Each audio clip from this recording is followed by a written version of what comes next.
Bonjour! So I'm just going to explain really fast how you look up words in word reference to see if they are masculine or feminine. So let's say that you want to know if the word ordinateur is masculine or feminine. So you go to wordreference.com, make sure you've got whether you're going from French to English or English to French. Okay. You don't need to type in the article like l'ordinateur or les ordinateurs, you only type the word.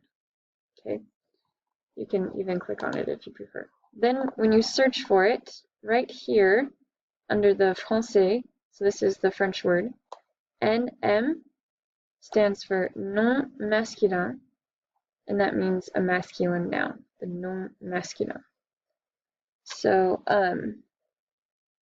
that tells you right here that ordinateur is masculine.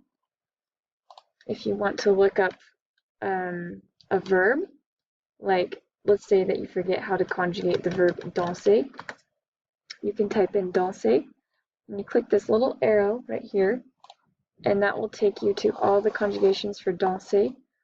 Right now in our French 1 class, we only pay attention to things that are conjugated in the present tense. So je danse, tu danses, il y a danse, nous dansons, vous dansez, il y a danse. So I hope that helps.